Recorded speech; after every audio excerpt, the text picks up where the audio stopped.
Well, thank you everyone for joining us at lunchtime today.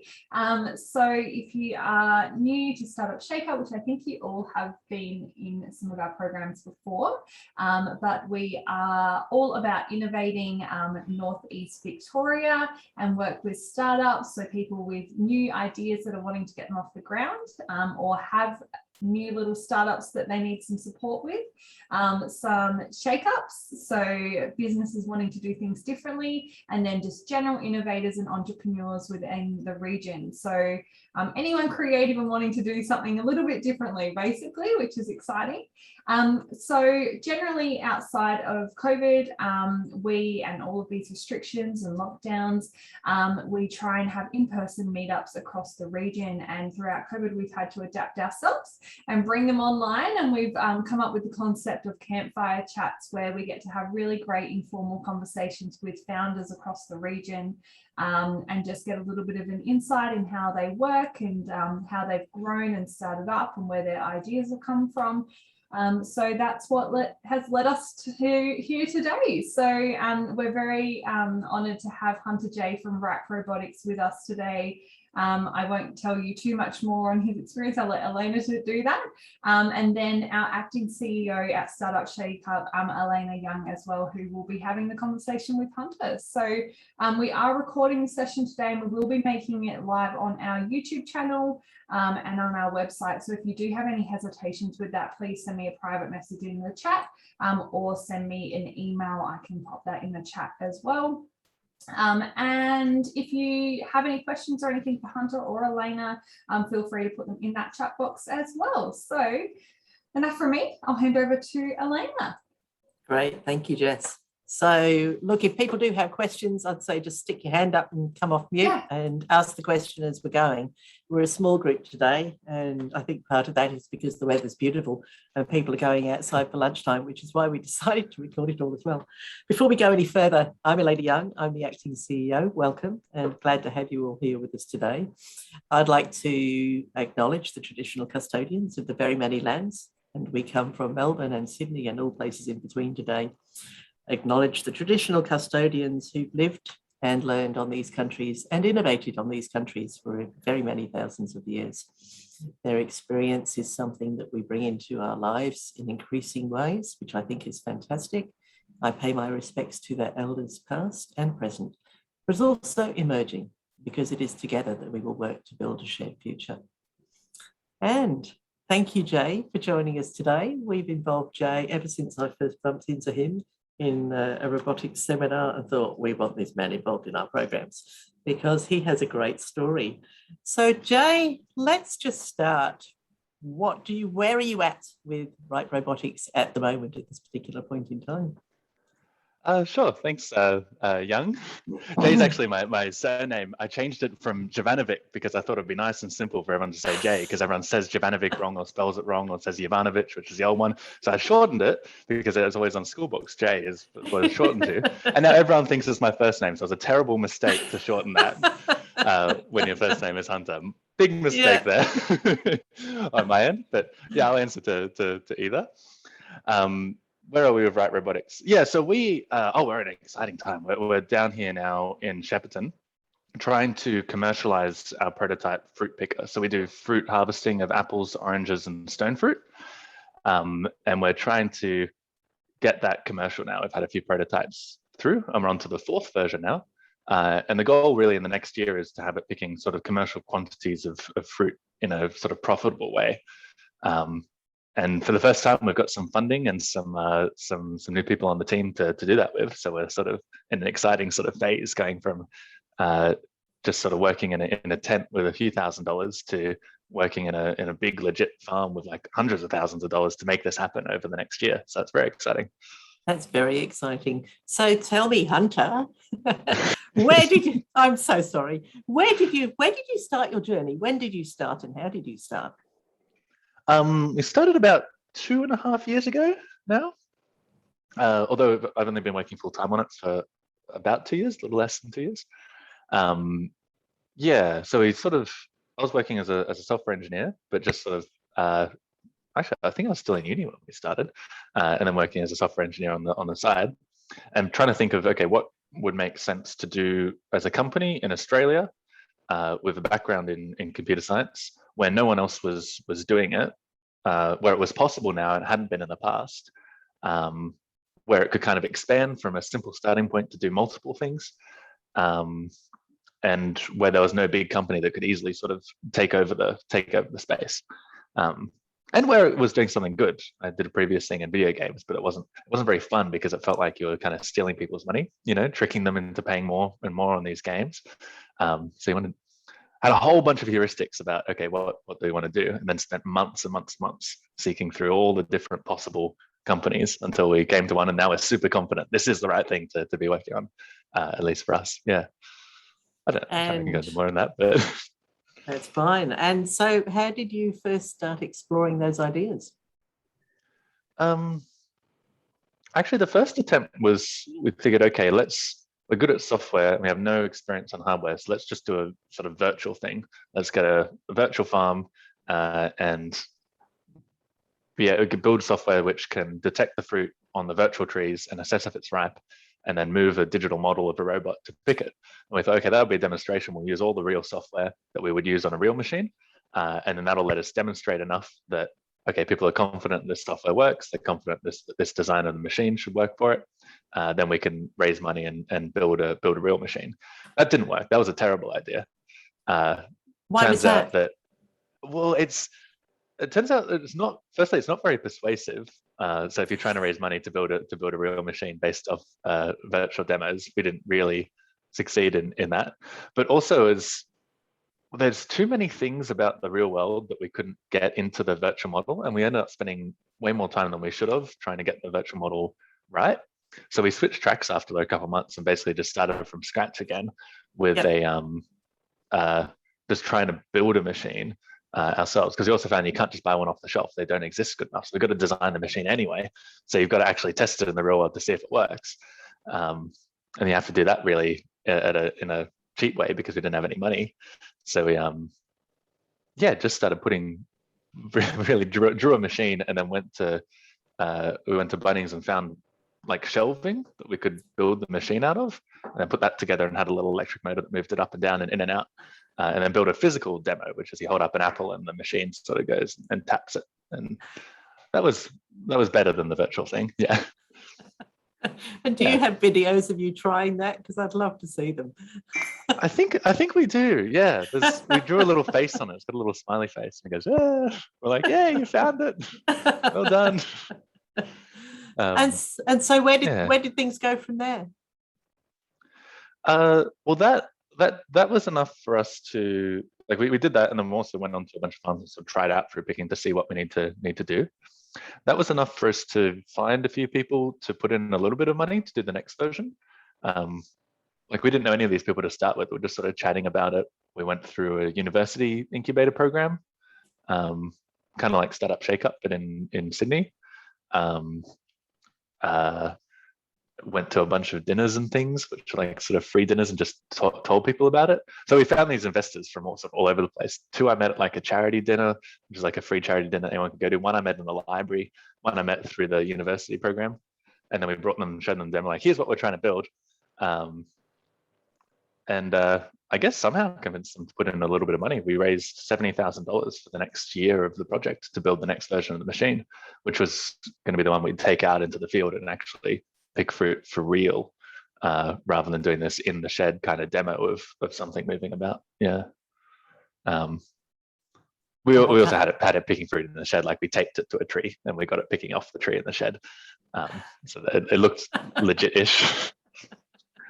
So what sort of time frame did that take you? That took about maybe 3 or 4 months of trying to raise money. Although the 3 or 4 months before then, we were applying for all these accelerators and programs and things. So it was actually more like a 6 or 7 month period. But 3 or 4 months until we closed the 70,000. Okay. Yeah. Hi, can I just ask a question? I'm just going to butt in. When you were talking to these investors and the people that you met at the library and the charity dinner and everything, how did you start those conversations? Did you have like a Gaddy pitch or something that you prepared through this Sydney program, or how did you, you build your confidence up and be ready to have those conversations with people? Yeah, good question. We didn't have anything sort of prepped. It was more just sort of just chatting about, like, you sort of sit next to someone and you're like, hey, what are you working on? I'm like, hey, yeah, I'm working on this. We're trying to do this thing and that'll lead to that. And they're like, oh yeah, I think I've got a friend that puts money into things like that. I'm like, oh, great. Can we can you pass on the details? And we did this. There was like dozens and dozens and dozens of these conversations. And it took a while to get anyone sort of over the line. So we got better at it over time, I guess. Yeah. So this one didn't start like pitchy. It started just as a chat. We did have a pitch at the end of the program, which is how we got 2 of the people out of the 5 that invested the 70,000. So that one was more pitchy, but yeah, no. Yeah, oh, that's interesting. Thanks. Andrew, Danny, do you have any questions for Phil, Josh, or Marianne? Oh, hi, Hunter, Danielle. Nice to meet you. Congratulations. This is really exciting. I'd love to hear a little bit about your journey on how you took your product for the first time onto a farm and what that conversation, how that sort of journey started for you. Sure. So the first time we went out onto a farm, we were just testing pieces of the machine. I went out a bunch of times with just the cameras, and it was actually just sort of one of those pick your own fruit places, because I figured they wouldn't mind people walking around their orchard and picking fruit, and then we just pay for the fruit that we pick, because people do that anyway. So I went with like a big set of sort of webcams and was like, hey, is it cool if I sort of walk up and down and take some pictures? I'm like, yeah, no, that's fine. So we tried that for a little while. Then we went out with a sort of like a little handheld vacuum and I think it was a cup and some tape on it to try and make a seal on the fruit to see if we could get it off the tree. And they were happy for us to play around with that too. And then the next time we went out, we built more of the machine, and we're testing bigger parts. So like the whole suction system. We went out with a bunch of vacuums and a generator, and they still seem to be fine with that. Until, what was it, last year? Would have been last year. Started last year with at the end of the apple season, so that May last year, we got to do some bigger tests. So we had that new machine built, and we actually built that arm on top of a car trailer, because we figured, okay, that'll make it nice and easy when we go out and test. We can just use the trailer wheels and all of that as the base of the machine, and then build this extra thing on top of it. That was a terrible idea, because after we put the robot on it, it hung too far out the back of the trailer, so it wasn't road legal anymore. So we had to rent another trailer to put the robot trailer on top of to get it anywhere. And also, it meant that the trailer only had 2 wheels, so it was really hard to get around the orchard anyway. So that was a bad idea, but that's how we got it out there. And the orchards were great; they were lovely. So we go up to we started with the fruit, pick your own one, who didn't mind us coming and picking fruit. And I think we're just driving past an orange orchard, and we sort of pulled in and said, hey, do you mind if we pick some fruit with this machine? And they're like, yeah, sure, that's fine. And then we did a few trips out to bigger orchards to make sure it was like, so this is the early sort of test. So we're doing the small orchards that are close to Sydney. And then we also did big trips to Orange and Griffith to visit all the major growers to see if there actually was demand and if it was the same on the bigger orchards as the small ones. The DPI actually helped with that. They were great too. We just called them up and said, hey, we want to find out about commercial farms because we're trying to build this machine. And they said, oh, great. Well, here's 10 growers that you can chat with. We'll organize a trip for you. I was like, that's amazing. Thanks a lot, guys. Yeah, people have been super helpful. It's been really, really crazy how nice everyone's been. Yeah. That's fantastic. Really good to hear those supportive stories. Sorry, Danny. So I was just going to, do you think there was a particular part of your journey that would have been sped up if there was earlier intervention or earlier interaction with the bigger farms? Maybe not the bigger farms. Definitely we should have gone out earlier and tested basically as soon as possible. So we made that mistake trying to do the virtual thing for a while instead of just going out there with the pieces of the machine. We should have gone out and picked more fruit at the start rather than sort of guessing how it comes off the tree and building something based off that, then going out and testing it.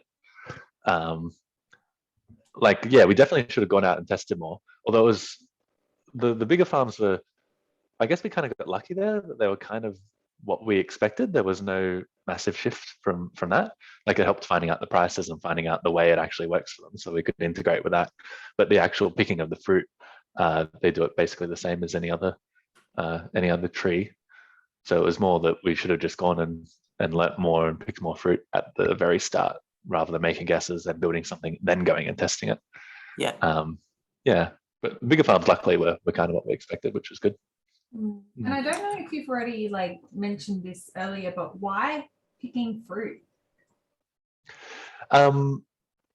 It's something that's possible now because of advances in computer vision, that wasn't possible 3 or 4 years ago, or maybe 5 years ago.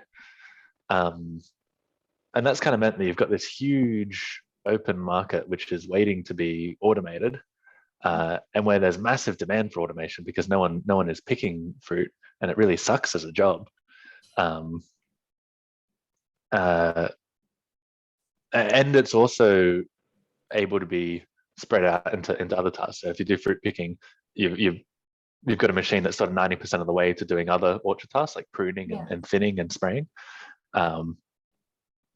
It's the kind of thing where it's like, okay, automation is good for tasks which are repetitive and labor intensive.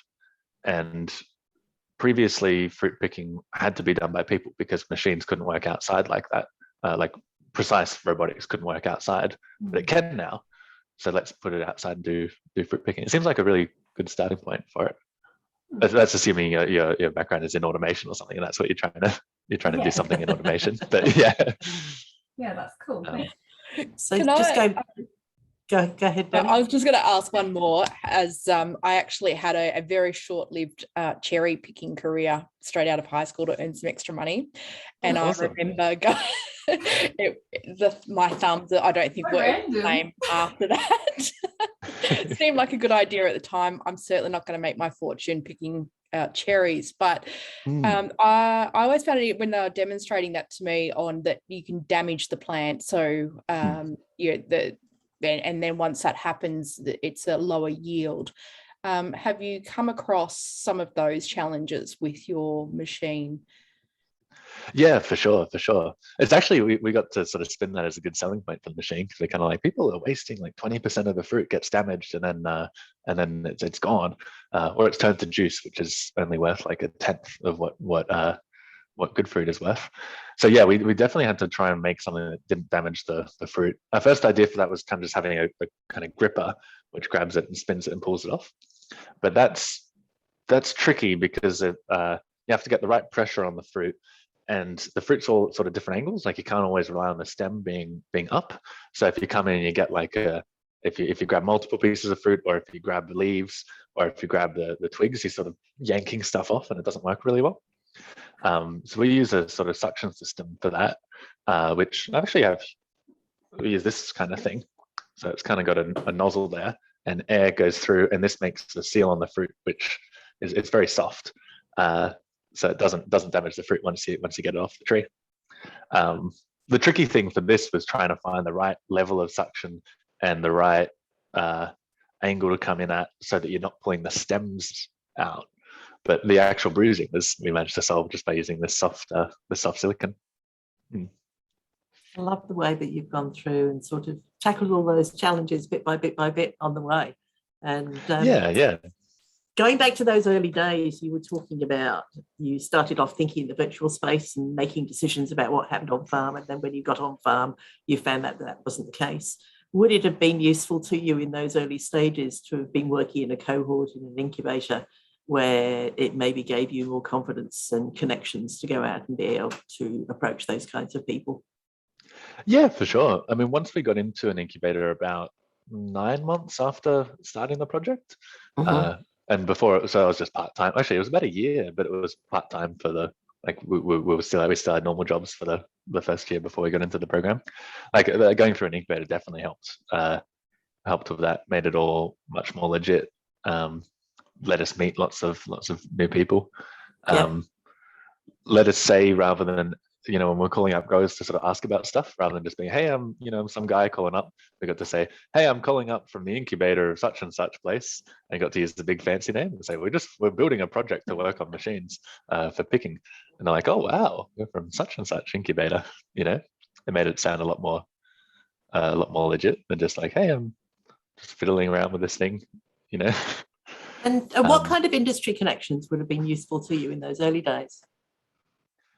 Well, the things that helped with the incubator was that it took us to, well, they were the ones that got us connected with the DPI, or at least pushed us to connect with the DPI, which were the ones that introduced us to the commercial growers, which let us get that sort of out of the way and into the finding out about the market. That was very helpful. We met a couple of the investors through the incubator. And some investors that didn't invest in that round, we still had as our sort of contacts, and we kept them in touch. And then on the next round, we got to pitch with them again. So that was useful, having investors through the thing. Yeah. Also, just knowing other people doing companies is super useful, especially if you're in the same. We shared an office at that time, and that was great. It's hard to do now, but it was great being around other companies working on it because you can sort of chat. Yeah. Like the co-working space type idea. Yeah, that was, I really enjoyed that when we did that. Yeah. So you obviously have worked a bit with smaller growers, and then you've had conversations with bigger growers and commercial operations. What's their attitude and approach and take-up been? Oh, growers are super keen. It's really been great. After we demonstrated the second prototype, so the one that actually went out into the field and picked some fruit, but not very well, we got 3 commercial growers signed up as customers, which was great. So they put down a deposit and basically agreed to pay was it $40, $45 per bin of fruit for however many pieces of fruit that we're able to pick. So we haven't claimed any of that back yet, because we're hoping to pick the first bin of that and claim that back in about 2 or 3 weeks time.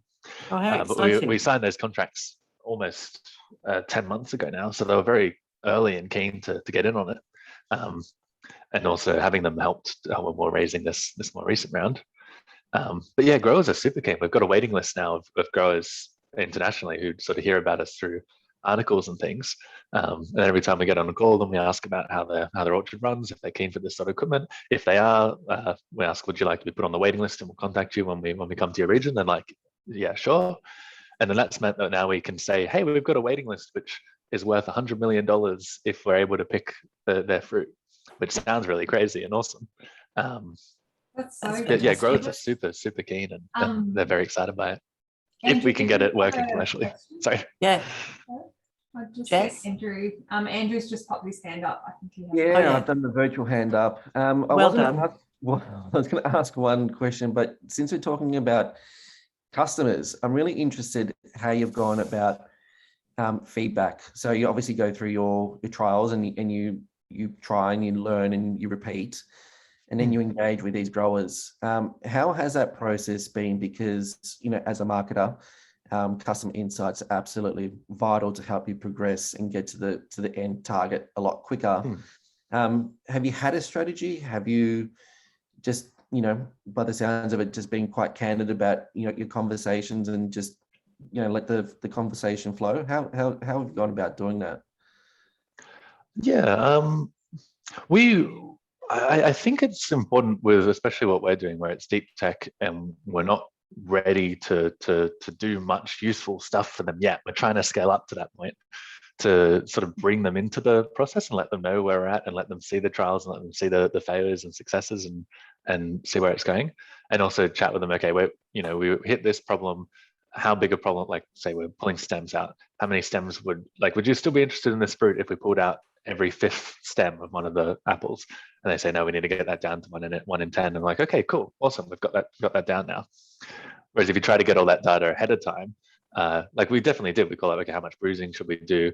How much do fruit pickers cost? But we miss some stuff. Like, it doesn't matter if we pull leaves off the tree. We didn't think to ask that until we come down and do the trial.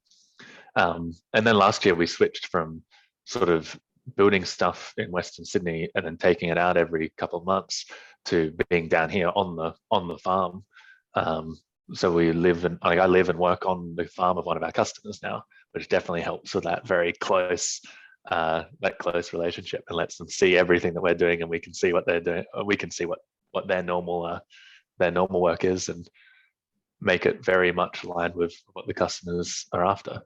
Like even these trials, when we're picking, we make sure to say, okay, we're going to do a trial and pick fruit. We'd like you to pay for the bit of fruit that we pick. So it's only like $40 or $80 or something. And it costs us hundreds to go out there and actually pick that fruit. But it's useful because it grounds us. We know that, okay, that is good enough that they're willing to pay for it if we do it this way. Now we've got to work on making it faster and bringing the cost down, rather than just sort of assuming that they'd pay for it if we get the cost down, or making up those metrics without actually connecting them with the real one. That's excellent. I've got one other question. Sorry, Elena, did you want to chip in? No, that's good. Go ahead. I've got one other one. And it comes to, especially when you go into a new world, you need to have a particular mindset with how you approach the scenario and the situation that you find yourself in. I was hoping you could help explain your mindset and how you've gone about it. And it probably does relate to, I guess, how you define success and how that's built up over the years or time that you spent on it. So what's your experience with I guess, the mindset? Yeah. I don't know. I don't know if I would have the best answer for you here. It's kind of like, for some reason, lots of people seem to hesitate from doing stuff. You know what I mean? Like they either like wait for permission to do stuff, or try to find like an organization they can join which is doing stuff that they kind of want to do. Like having sort of structured, like a structured world that like suppose you wanted to I don't know, do something to solve climate change, let's say. A lot of people who are very smart and ambitious might think, okay, way to solve climate change is I'll go to a university and do an undergrad degree in environmental science, and I'll do a PhD on this kind of this kind of transistor or whatever. Then I'll try to join a company that's making solar panels or something like that. And that's great. We definitely need people to do that. But also it's like, maybe there are other ways of doing it which would be faster and more effective. Like, what's the actual thing that's stopping, like, okay, if you look at all of climate change, what's it being caused by? What's the biggest issue? Maybe it's solar panels are too expensive. So, okay, how can you make solar panels cheaper? You work out, okay, it's the installation cost, which is the big thing. So, okay, what if we made a company that installs solar panels cheaper? And we work out, okay, it's expensive because you're only doing one house at a time. So what if you do a whole block? I'm just making this up, but I'm saying people seem to follow the traditional path rather than just doing stuff. And I don't think I've had that problem for some reason. I'm like, okay, fruit picking, let's try to get fruit picked with a robot. I don't know how to make a robot, but we'll figure it out, It feels like, and I hope I don't want to put words in your mouth, but it feels like, those difficulties and those moments where you find struggle, I guess it identifies an opportunity. And as long as you approach it with a positive mindset, you will then solve it and get closer to the end product that hopefully will appeal to more customers, I'm guessing. So you embracing that hard moment. Well, it's a case of like, I want to solve this problem, and it's very clear what the problem is, which is really automating agriculture, and in the short term, automating fruit picking. And so you just keep trying things until that happens. And lots of those things we tried just failed. So I'm like, okay, well now we know not to do that. You do the next one, and it gets better because you're getting better at it because you know what failed the first time through.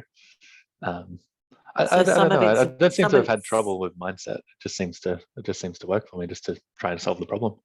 I think there's a particular mindset that you're showing there, Hunter, where I remember when I first started my business when I was 24, somebody told me that the people who succeed are the people who are prepared to fail 9 times.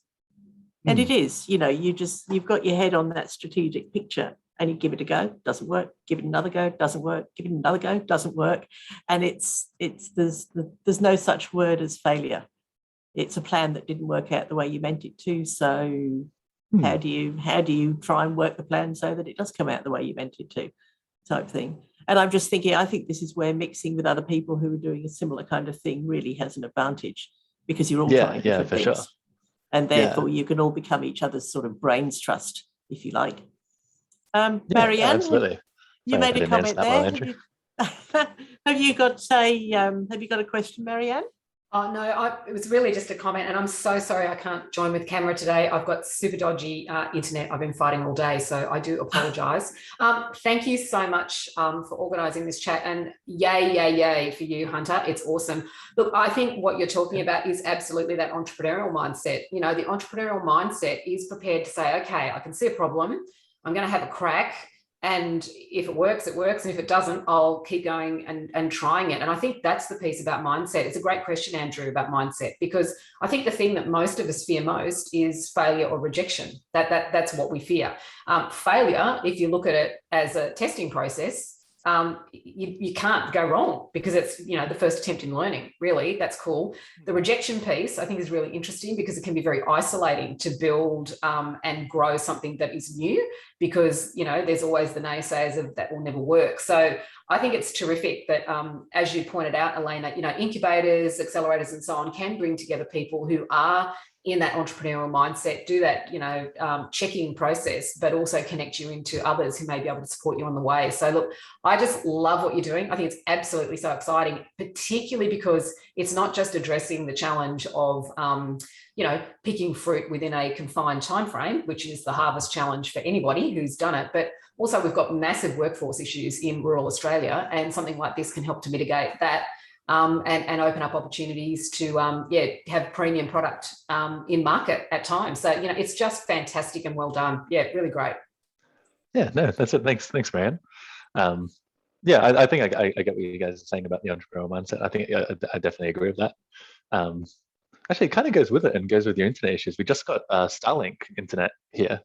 Actually, it hasn't been installed yet, but it'll be arriving next week. Going from, I'm using phone internet now and have been for like the last year, and going up to be like 200 megabytes a second or something. Wow. That's an example of a thing where they just didn't ask for permission; they just did it. Launching more satellites You'll be than hitting ever warp been launched speed, in Hunter. history. Yeah, it'll be crazy. Good luck with that. Absolutely. They launched like 4,000 satellites in 2 years, and all of history they'd only launched 1,500. Everyone put together. It's crazy. That's an entrepreneurial mindset. It is an entrepreneurial mindset. So you're at the point now, obviously, with a wait list like that, you're starting to seriously get into the scaling bit.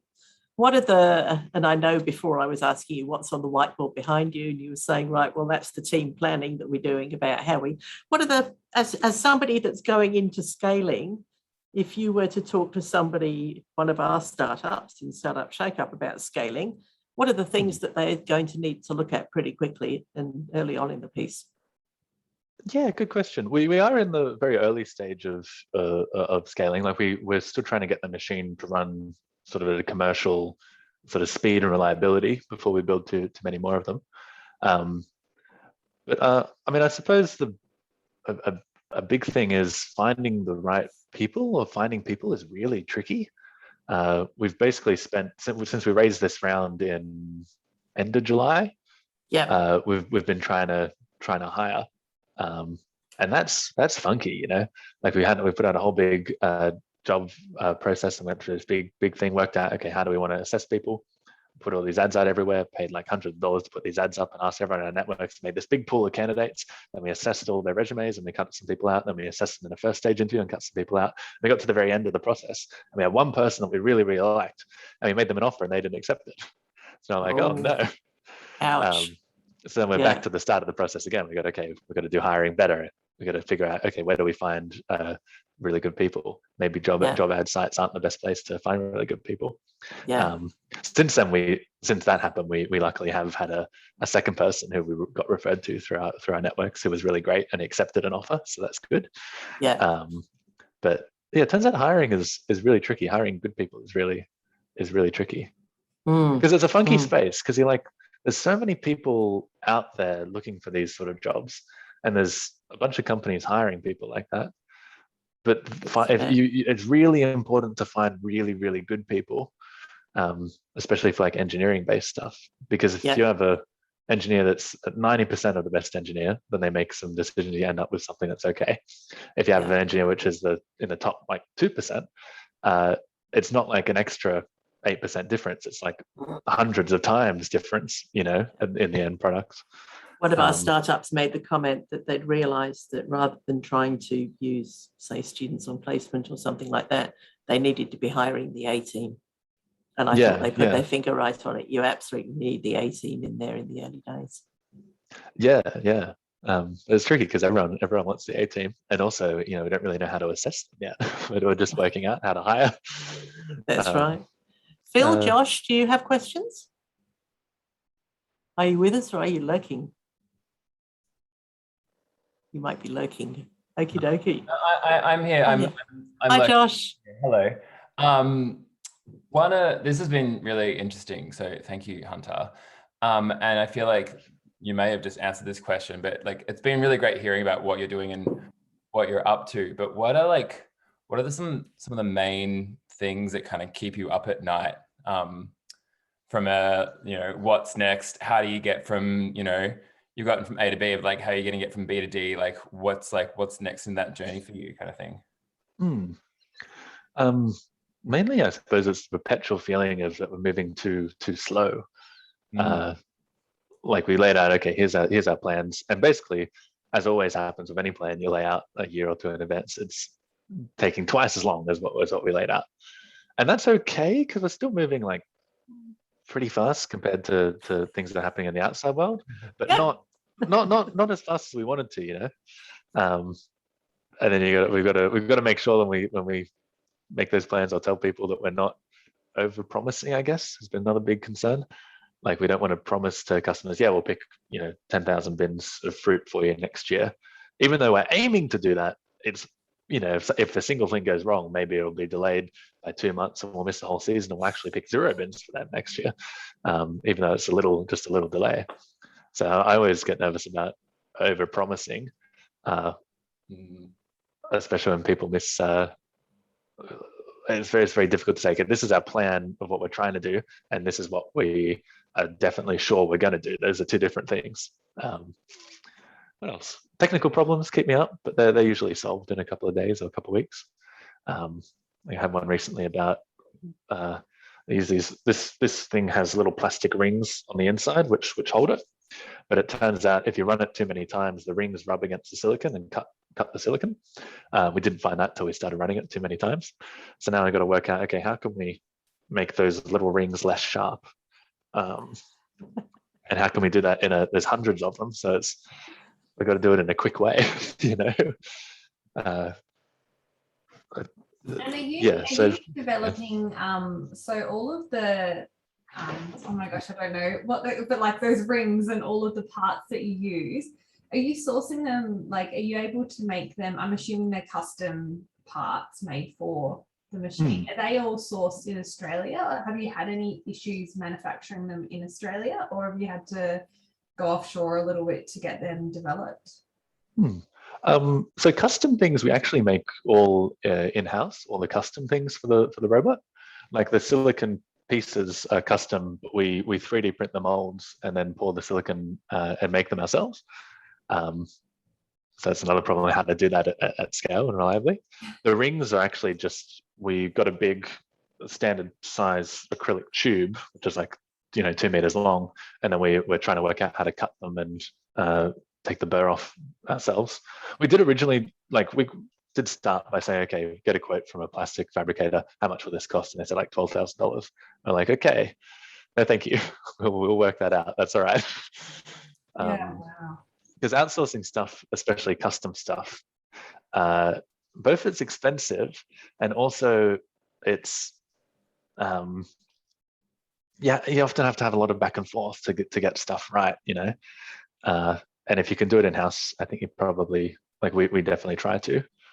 We get the metal fabricated because we don't have the machines to do that, but we try to minimize what is done outside. So the metal fabricators we use have a laser cut machine, and they've got a bench, like a hydraulic press machine.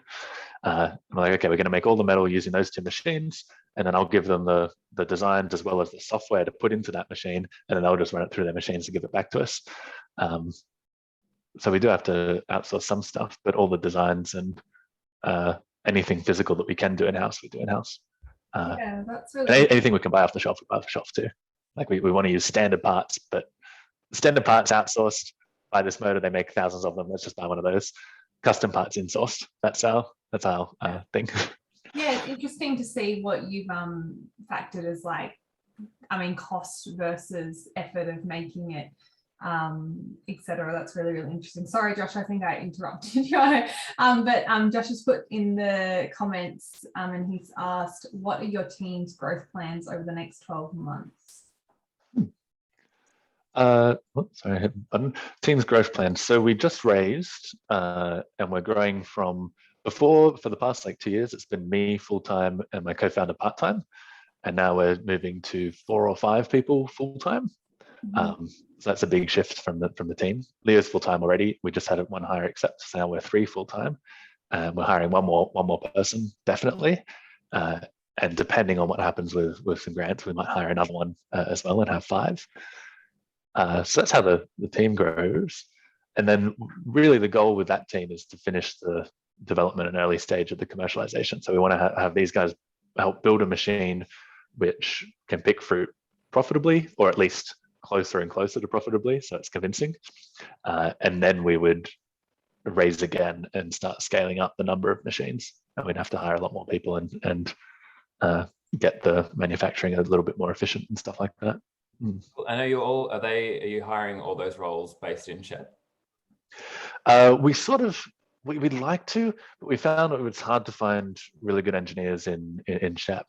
So we split it. The way we work now is we have a sort of 6 weeks remote, 2 weeks on site for everyone in the company. Cool. Yeah.